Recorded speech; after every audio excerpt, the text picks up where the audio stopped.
My friends, for a moment, let us become still together, not to acquire anything, not to reach toward something beyond our grasp, but simply to rest in the awareness that where we stand, God already is. We have been conditioned for centuries to believe that God is somewhere above us, beyond us, outside of us, a great power to be summoned, persuaded, or convinced.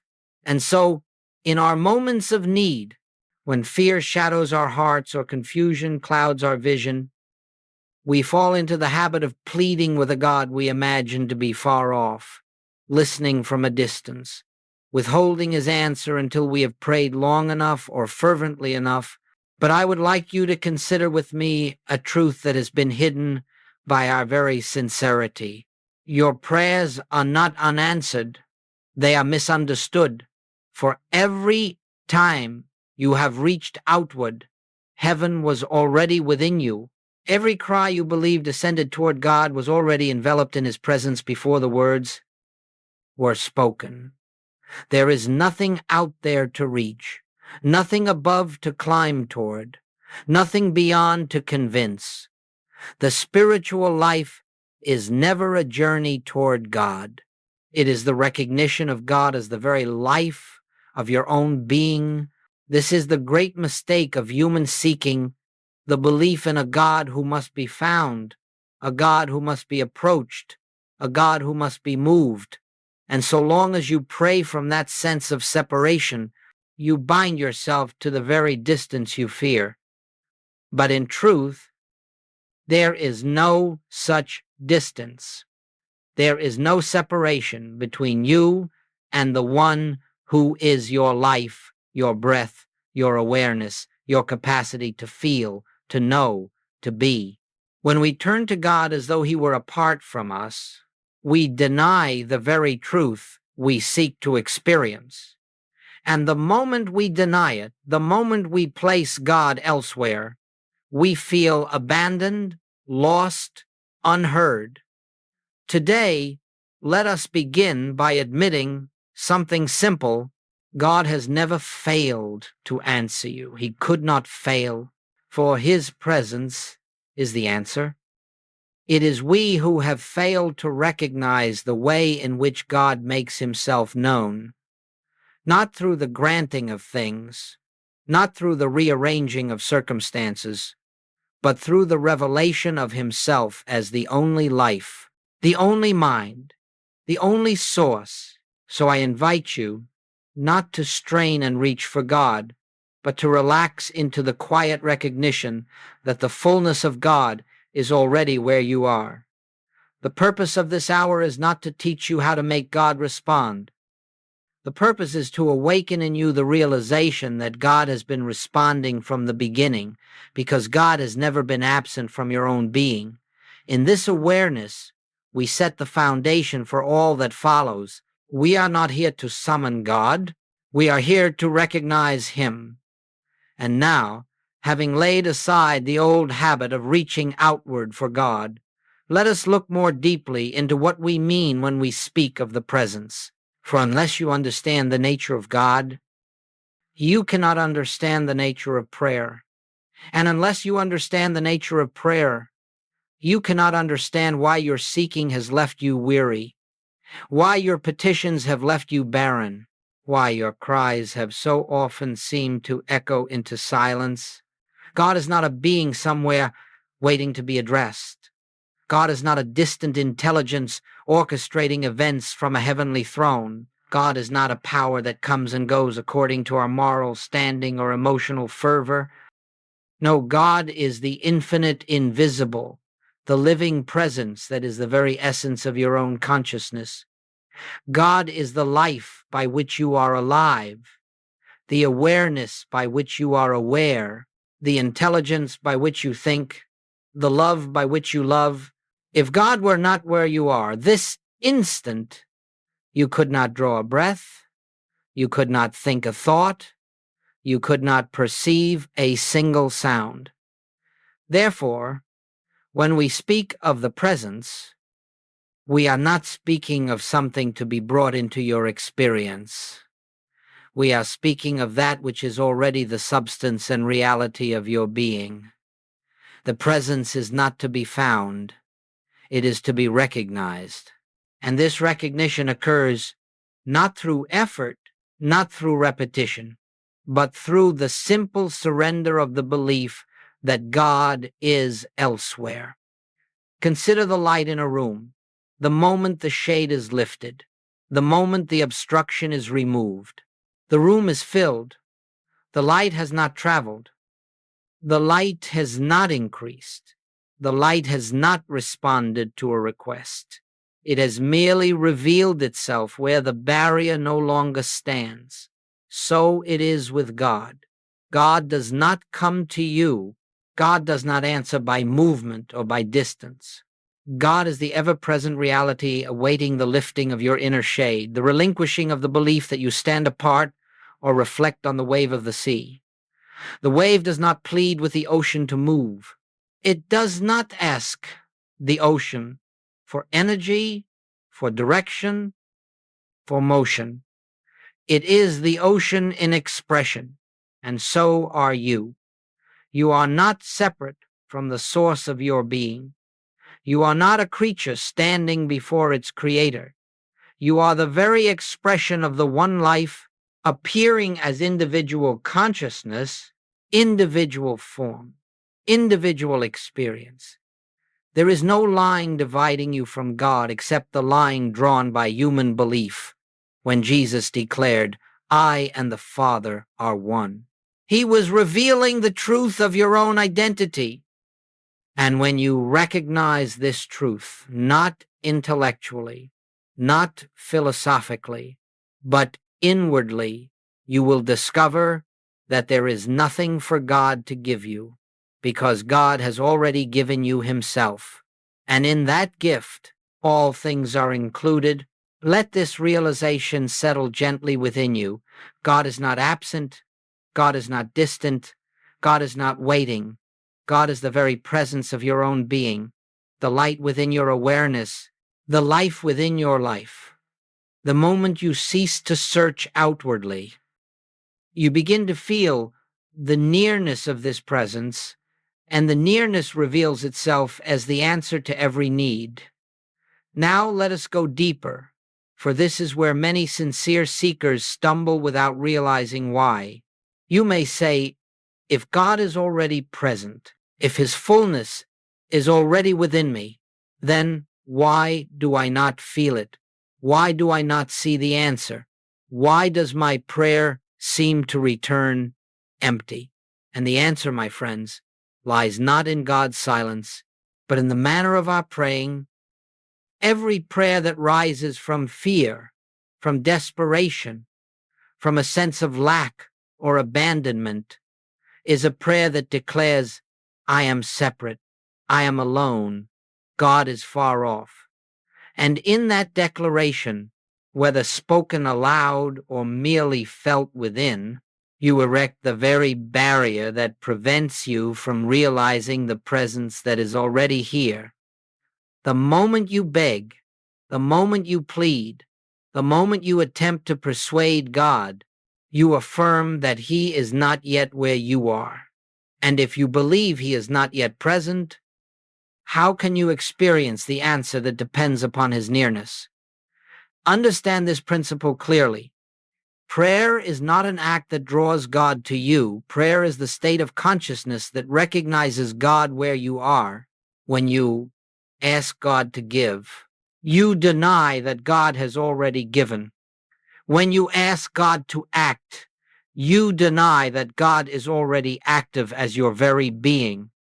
When you plead for healing, for supply, for direction, for comfort, you unknowingly confess, I am a separate self, and God must respond to me, but there is no separate self, only the one expressing as you. This is why begging God blocks the answer. Not because God is offended by your pleading, not because God waits for perfect faith or perfect words, No, because the cloth of your consciousness is being woven from threads of separation, and you cannot receive unity while believing in separation. You cannot experience the presence while insisting through your very prayer that it must arrive. The spiritual life is never the attempt to make something happen. It is the quiet yielding to what already is. When you say, God, help me, you imply that help is absent. When you say, God, heal me, you imply that wholeness is distant. When you say, God, provide for me, you imply that supply must be summoned from outside your being. And with each such prayer, you bind yourself to the appearance of the very lack you long to escape. This is not to condemn your efforts. The human mind has been trained for centuries to believe in a God who responds to need rather than a God who is the fullness of being itself. But the moment you understand that God is the life within you, you will begin to see the impossibility of begging. For whom would you beg? From whom would you ask? The one who is addressed is the one who is speaking, the one who is hearing, the one who is living as you. Let us then gently release the habit of pleading, not by force, not by guilt, but by understanding God cannot come closer because God is omnipresence. God cannot give more because God is infinite substance. God cannot answer because God is the answer. And when you cease insisting on separation, when you stop reaching outward and begin resting inward, you will feel the first movement of grace, quiet, gentle, unmistakable. The presence has never been absent. It is only our belief in absence that veils the truth. And now, having seen why the prayer of pleading cannot reveal the presence, let us consider the great transition in spiritual life, the shift from asking to recognizing. This shift is not a technique, not a discipline, not an exercise of the human will. It is a quiet, yielding, an inner opening, a softened awareness in which we cease to reach outward and begin to behold what is already here. For centuries, we have been taught to pray with words, with requests, with petitions. We have believed that if we ask long enough, fervently enough, God will grant the desired blessing. But spiritual truth does not unfold through accumulation. Spiritual truth unfolds through removal. The removal of the false sense of self, the removal of the belief in separation, the removal of the conviction that God must be persuaded to act. And the moment these veils are lifted, the moment the mind stops striving, something gentle and profound occurs. You do not feel that God has answered you. You feel that God has been answering you from the beginning. You do not sense that God has arrived. You realize you have ceased resisting his nearness. Recognition dawns not as a burst of emotion, but as a simple, quiet certainty. I and the Father are one. This truth is not a doctrine. It is not a statement to be memorized or repeated. It is a revelation that emerges when the mind grows still. You are not recognizing a union to be achieved. You are recognizing a union that has never been broken. Asking implies distance. Recognizing reveals oneness. Let us look at this more practically. When you are fearful and you ask God for protection, you affirm danger. When you recognize the presence, you discover that safety is already the nature of your being.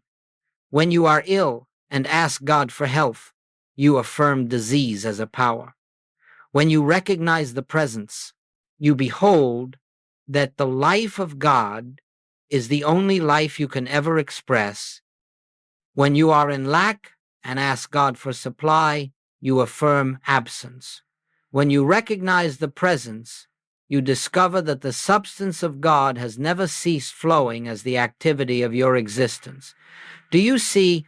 Asking keeps the mind fixed on the appearance.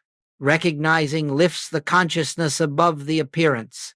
Asking strengthens the belief in the very condition you wish to escape.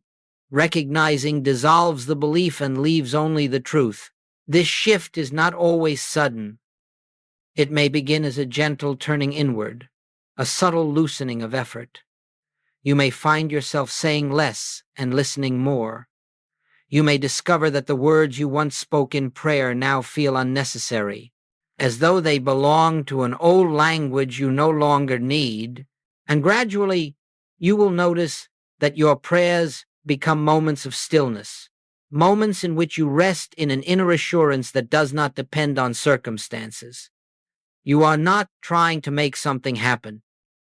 You are not shaping the future with thoughts or affirmations.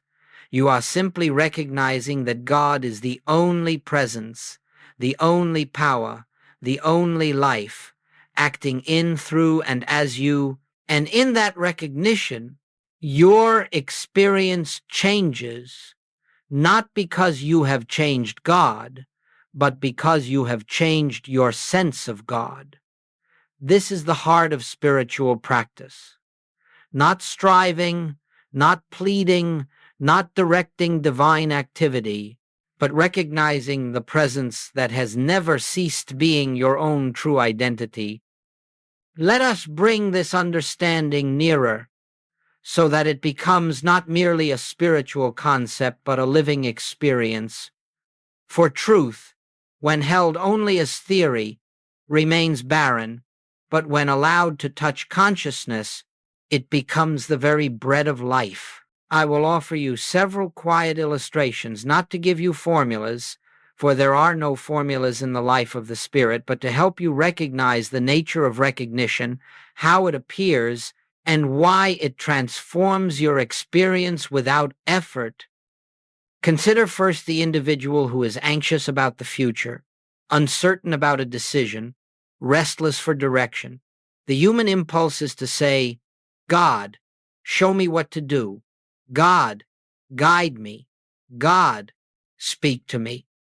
But you see, the moment he prays in this way, he has placed guidance outside himself.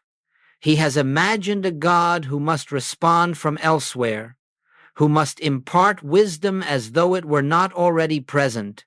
And so long as he believes guidance must come, he cannot perceive the guidance that is. Now, watch what happens when the same individual becomes still, not asking, not begging, and simply acknowledges the intelligence of God is the very mind that is functioning as me. He does not strain to hear an answer. He does not try to force clarity. He rests in the simple recognition that there is only one mind, and that mind is already active where he is. And in that resting, the anxiety dissolves, and a quiet knowing begins to arise. The direction he sought unfolds naturally, not because God has spoken newly, but because the obstruction of seeking has dissolved. Consider the one who struggles with illness. Out of deep sincerity, she may plead, God, heal my body, remove this sickness, make me well. But the plea itself affirms a belief in a power apart from God, a power of disease, a power of matter, a power that must be overcome. And as long as she believes disease is a power, she cannot perceive the presence that knows no disease. Now observe what happens when she becomes still and recognizes the life I am living is the life of God, infinite life, knows no illness. She is not affirming against disease. She is not trying to make God heal her. She is simply recognizing that her true being is not material but spiritual, not mortal but divine. And in that recognition, fear dissolves. And as fear dissolves, the body begins to respond not because God has acted, but because the illusion of separation has lost its foundation. Consider now the one pressed by financial strain, burdened by bills, responsibilities, or uncertainty. His instinct may be to pray, God, provide for me, open a door, send supply. And yet in such asking, he affirms lack. He affirms the absence of supply. He imagines a universe in which God's abundance must be summoned. But when the same individual quietly recognizes God is the substance of all form, and that substance is already the life that is expressing as me, he discovers that supply is not something to be gained, but something to be seen. The form of supply may change, an opportunity, an idea, a connection, a shift in circumstances, but the substance behind it is always the same, the infinite nature of God expressing itself. And in that recognition, opportunities begin to appear, often quietly, often unexpectedly, not because God has moved, but because consciousness has opened to perceive what was always flowing. Do you notice the pattern?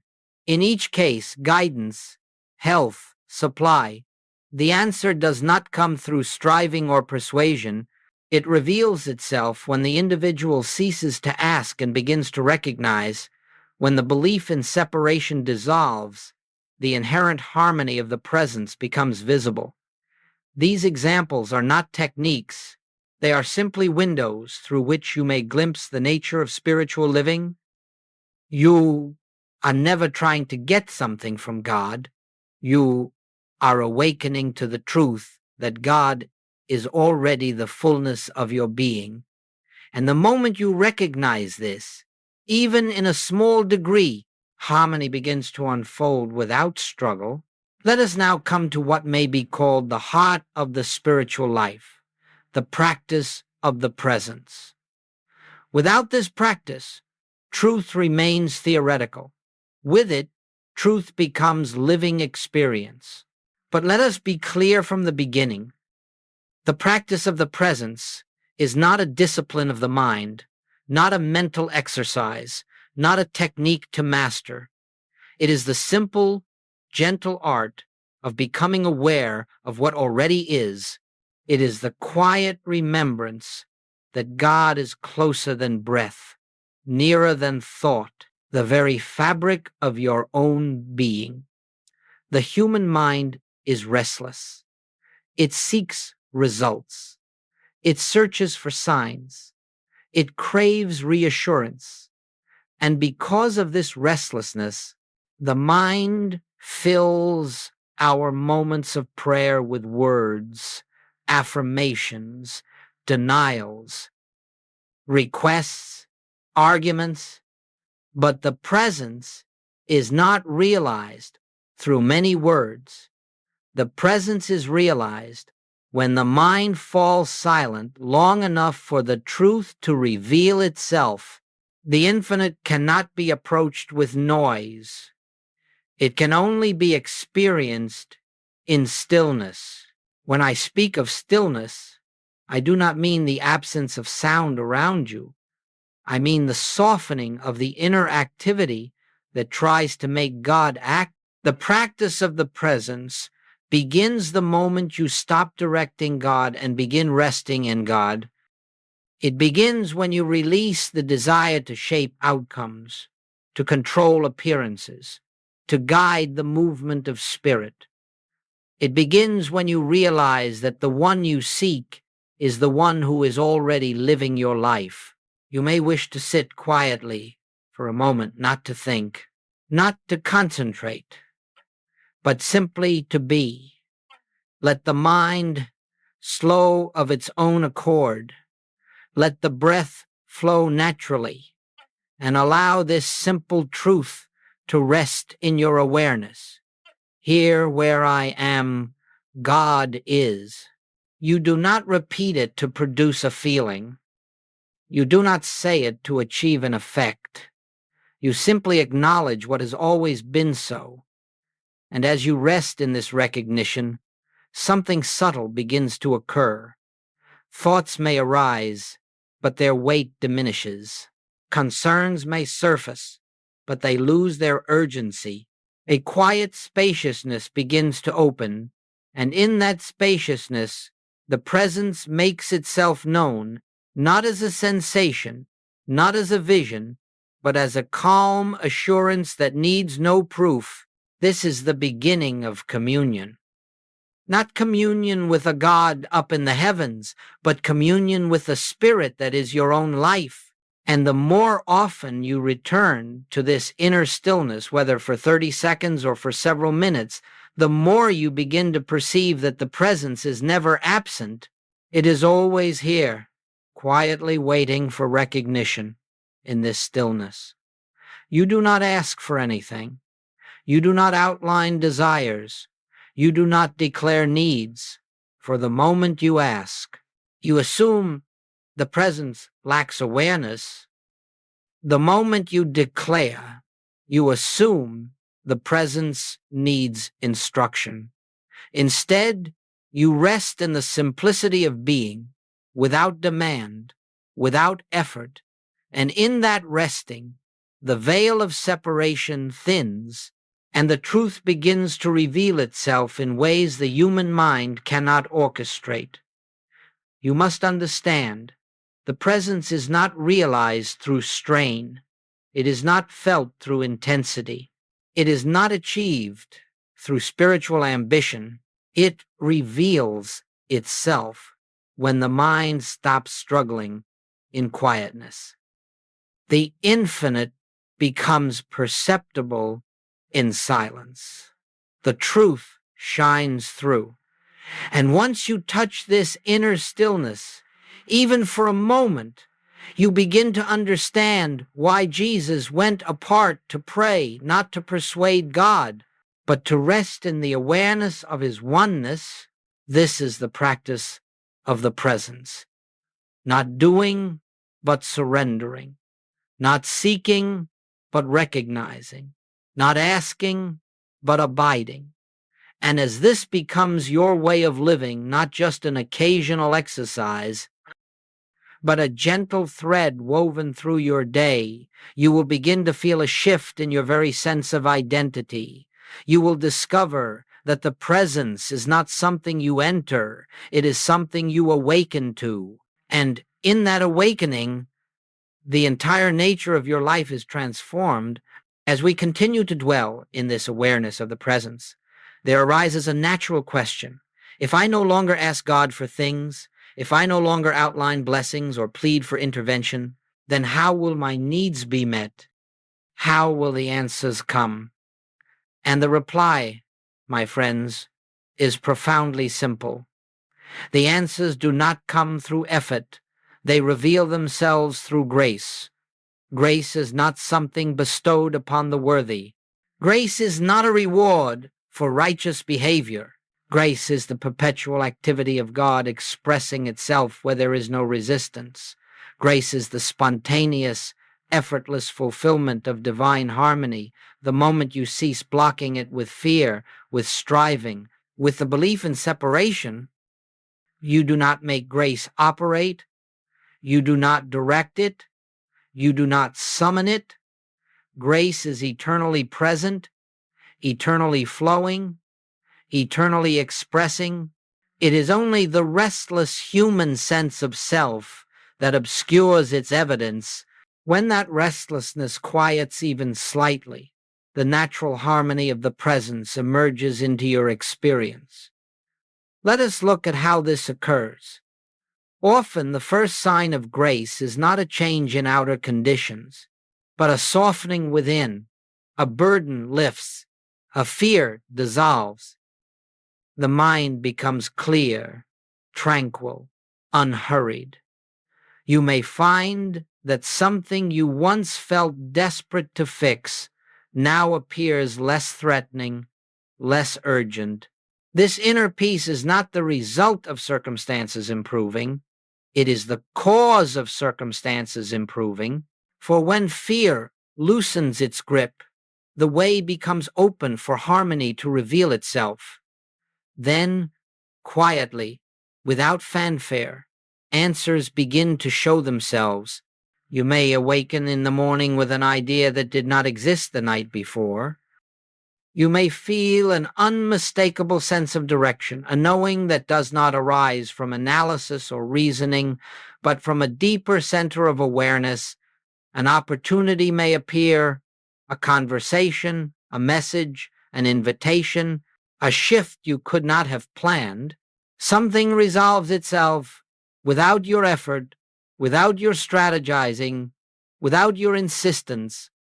This is not coincidence. This is not accident. This is grace in action. And understand, grace does not act from outside. Grace acts from within consciousness.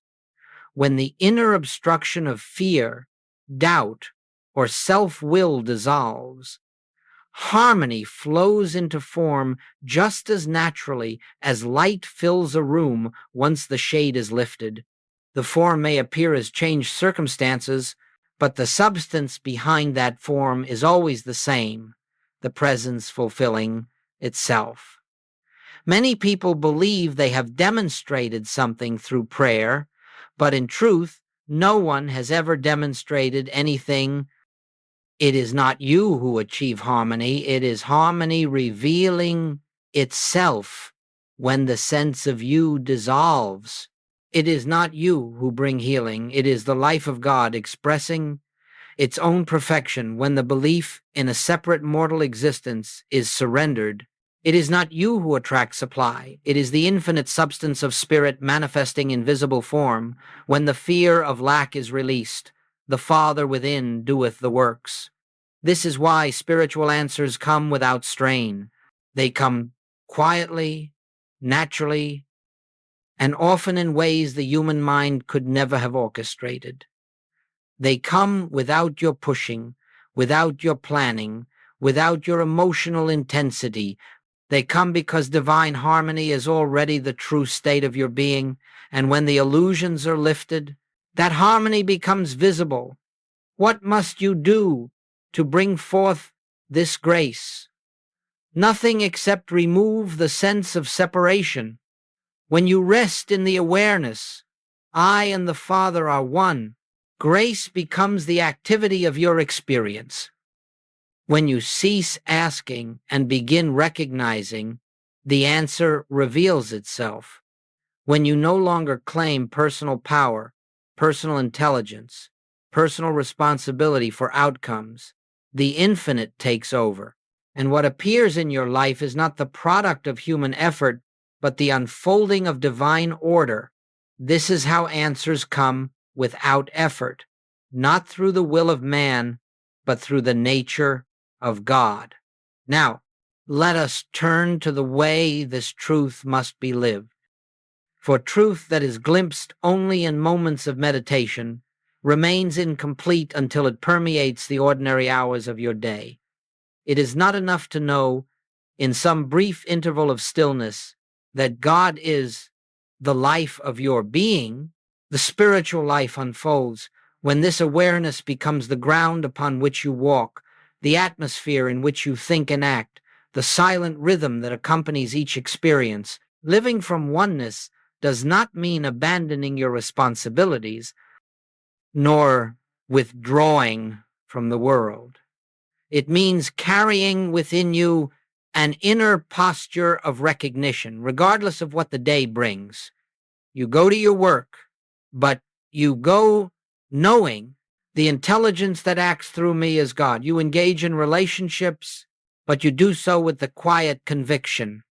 The love that flows through me is not personal. It is the love of God expressing itself. You face needs, decisions, uncertainties, but you do so remembering the substance of every form is the presence that accompanies me. Let us see how this unfolds. You may be confronted with a challenging situation, a difficult conversation, an unexpected demand, a moment of confusion. The human instinct is to react immediately, to defend, to resist, to analyze, to worry. But living from oneness means you pause, even if only for a breath, and silently acknowledge God is here.